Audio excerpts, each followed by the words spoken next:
আচ্ছা, তো আমরা আমাদের 3 নম্বর পয়েন্টে চলে যাই। সেটা ছিল কোরআন তিলাওয়াত করার আদব ও ফজিলত। আদব নিয়ে কথা বলতে গেলে এখন অনেক লম্বা কথা হয়ে যাবে, তো two cut the story short আমি আদব নিয়ে বেশি লম্বা করব না। এখানে শুধু একটা আয়াতই আনি আমি আর দু একটা হাদিস, যেটা সূরা আল মুজাম্মিল সূরা নাম্বার 73 আয়াত নাম্বার 4, যেখানে আল্লাহ তাআলা বলতেছেন ওয়ারাত্তিলিল কুরআনা তারতিলা, আর তোমরা কোরআন আবৃত্তি করো ধীরে ধীরে স্পষ্ট ও সুন্দরভাবে। আল্লাহ তাআলা একটা হুকুম দিয়েছে যে কোরআন তেলাওয়াত করতে হবে কিভাবে, ধীরে ধীরে স্পষ্ট ও সুন্দরভাবে। এরকম হবে না যেটা আমরা তারাবিতে আমরা যেরকম করি, আমাদের মাগদুবি আলাইহিম বলে দলিন, আগে গেলাম কি পিছিয়ে গেলাম কিছু বুঝলাম না, খালি ওলা দলিনটা বুঝলাম আর সকালে একটু আলহামদুলিল্লাহ কইছে, এই দুটো একটু বুঝলাম, এছাড়া কিছু বুঝলাম না। এইভাবে কোরআন তেলাওয়াত করা মানে এটা ইসলামে মোটামুটি বলতে গেলে হারাম।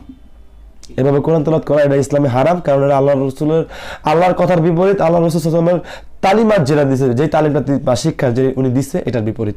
তো কোরআন পড়বেন কিভাবে, ওয়ারাত্তিলিল কুরআনা তারতিলা, সূরাতুল মুজাম্মিল 73 নম্বর সূরা 4 নম্বর আয়াত, যেখানে আল্লাহ তাআলা বলতেছেন যে আর তোমরা কোরআন আবৃত্তি করো ধীরে ধীরে স্পষ্ট ও কিভাবে, সুন্দরভাবে। বারা ইবনে আযিব রাদিয়াল্লাহু তাআলা আনহু থেকে তিনি বলেন রাসূলুল্লাহ সাল্লাল্লাহু আলাইহি ওয়াসাল্লাম বলেছেন তোমাদের মিষ্টি স্বর দিয়ে কোরআনকে সুন্দর করো। মানে কি, মানে তোমরা মিষ্টি স্বর দিয়ে সুন্দর করে কোরআন তেলাওয়াত করো, যেটা আসছে হাদিস আবু দাউদ 1468, নাসাই 1015, ইবনে মাজাহ 1342। এছাড়া ইবনে আবি শাইবা আরো বিভিন্ন হাদিস গ্রন্থে হাদিসটা আসছে। অপর হাদিসে আবু হুরায়রা রাদিয়াল্লাহু তাআলা আনহু থেকে তিনি বলেন রাসূলুল্লাহ সাল্লাল্লাহু আলাইহি ওয়াসাল্লাম বলেছেন একজন নবীর সুর করে কোরআন পড়াকে আল্লাহ তাআলা যতটা কান পেতে শুনেন আর কোনো কথাকে এতটা কান পেতে শুনেন না। বুখারী 5023, মুসলিম 1730। কি বলতেছে যে একজন নবী সুর করে কোরআন পড়াকে আল্লাহ তাআলা যতটা কান পেতে শুনেন।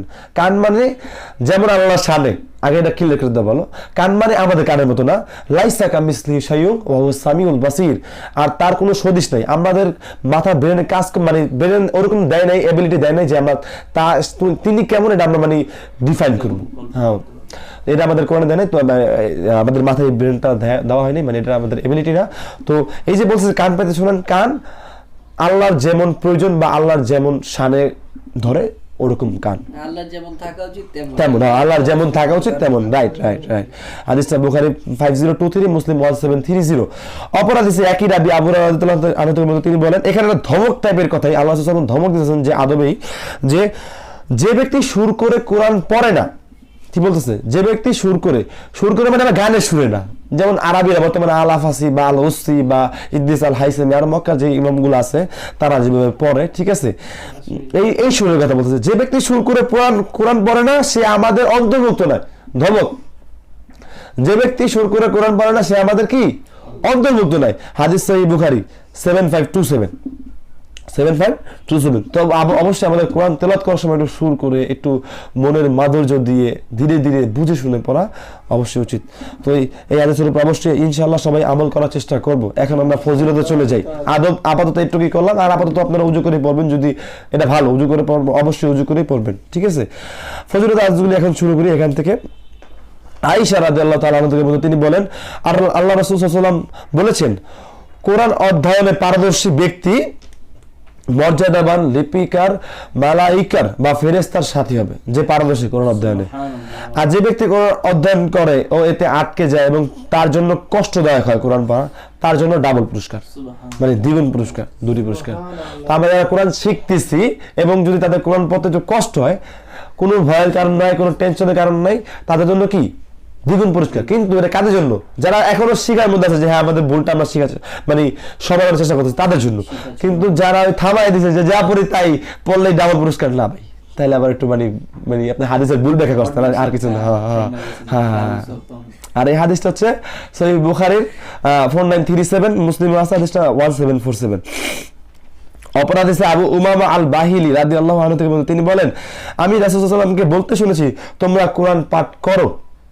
কথাটা খেয়াল করে মনোযোগ দিয়ে শুনবেন, তোমরা কোরআন পাঠ করো, কারণ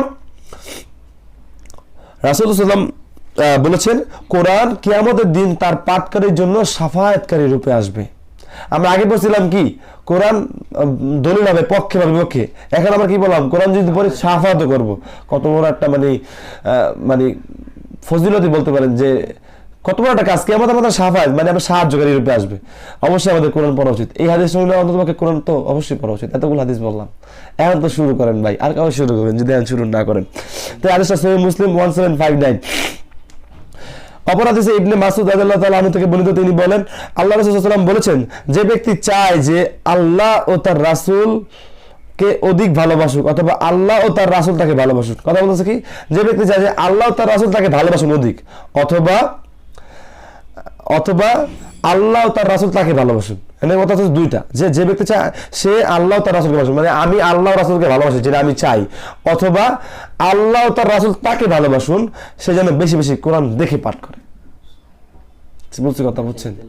হ্যাঁ, নাজিরা তেলাওয়াত আর কি, নাজিরা একটু বুঝে শুনলে আর কি।